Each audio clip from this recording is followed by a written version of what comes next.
dear people in Christ, the story of Lazarus is the last and the greatest sign Jesus performed before his death. It is one of his last actions. Therefore, it is called as the culmination of Jesus' public ministry.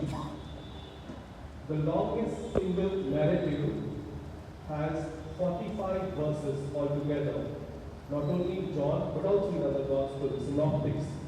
And this story, as we know, foreshadows Jesus' death and resurrection. The name Lazarus, meaning God is my help and my strength. Indeed, God is my help.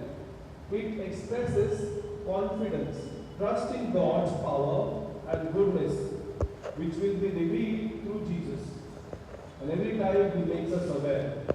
And the name Bethany is derived from the Hebrew Bet Ani, or the Aramaic Bet Anya, that is, house of the poor or house of affliction. Bethany means house of the poor or house of affliction, as St. Jerome puts it. The story begins with a series of misunderstandings among the disciples. Jesus speaks of Lazarus falling into deep sleep, which the disciples take literally. And as that, he has to explain that it is going to be his death. And the paschal mystery holds the key to understanding that as prior to the Holy Week, which we are going to enter into, it is inevitable that everyone will misunderstand what is going to happen to Jesus. And as Christian believers, my dear people, we could make the same claim without understanding and believing in the crucified and risen Lord. Risen Jesus, who accompanies and every time walks with us. None of the rest of his words or actions really make adequate sense. But this particular action of Jesus' death and resurrection will have our faith strongly founded. That is why we are called Christians, because we believe in the resurrection. We have often referred to what happened to Lazarus as resurrection. But is this accurate? Perhaps the more accurate term that can be given is resuscitation or revivification or reanimation of Lazarus. Lazarus, once brought to life, he will experience death once again. But resurrection of Jesus is completely different. It is more than simply return to life. You know, when he appears to disciples, Mary Magdalene, on the road to Emmaus, and the other apostles, they don't recognize him. They don't sense him that he is there. His friends don't recognize him. Unlike Jesus, Lazarus will die again.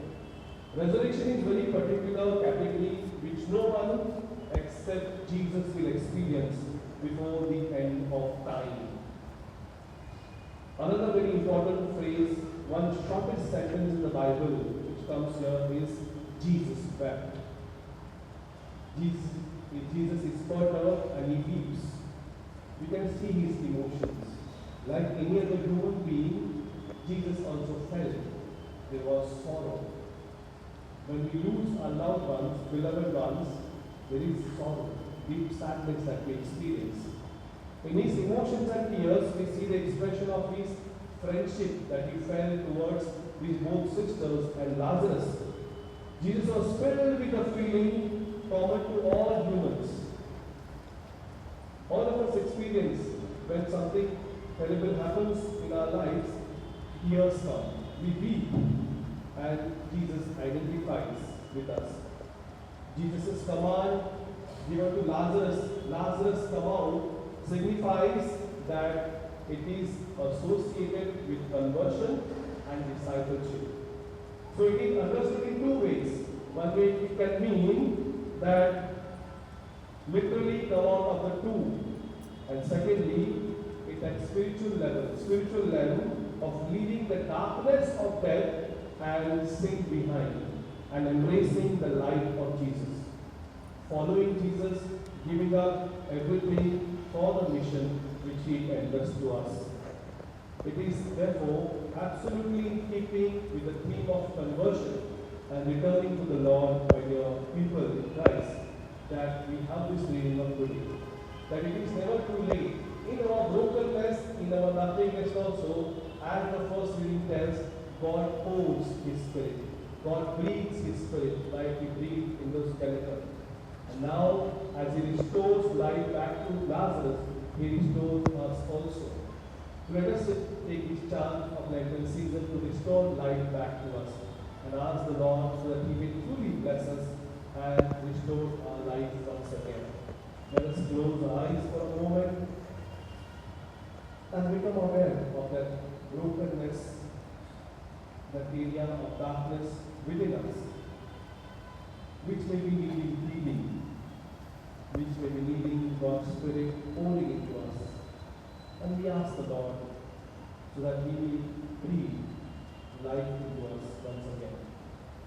And He may revive us in this Lenten season. We ask the Spirit to grant us His grace and blessing.